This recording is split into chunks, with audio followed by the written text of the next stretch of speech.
There are nearly 54,000 students attending UC this year.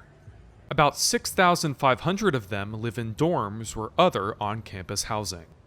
The overwhelming majority live off campus, paying for rent, utilities, recycling, and other fees. It can be tough juggling classes, co-ops, jobs, and a social life.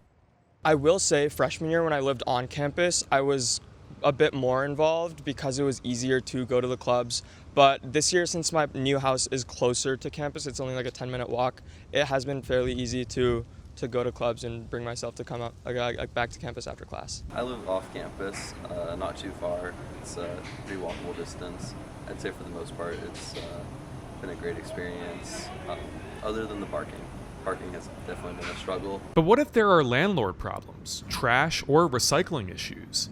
That's where Student Body President Josh Copley and Vice President Wilani Alicia come in. They're putting together an off-campus living guide, a one-stop resource for students living on their own for the first time.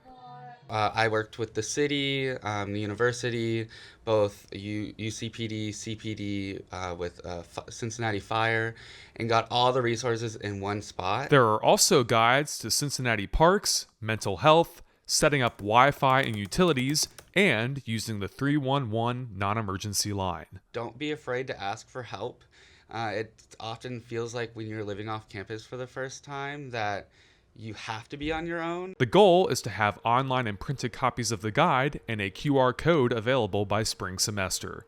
It's part of student government efforts to expand communication efforts, especially on social media and Bearcast Media. We started doing a podcast called Talking Points, and that is highlighting student organizations, student leaders, and resources on campus that some students may know about but may not know how to use them, and that they are free. When it comes to personal safety, student government wants to get a party registration system going in conjunction with police. Instead of them just like showing up and walking into the party, they might call and be like, hey, we heard that there was a noise ordinance, let's drive by, and if everything's fine, we won't escalate anything. Other safety resources are the Bearcat Guardian app, blue safety phones spread throughout campus, and simply paying attention to your surroundings. One of the biggest problems is personal property theft, computers, cell phones, bicycles, and other valuables. One of the biggest ways to stop that is just locking your windows and locking your doors.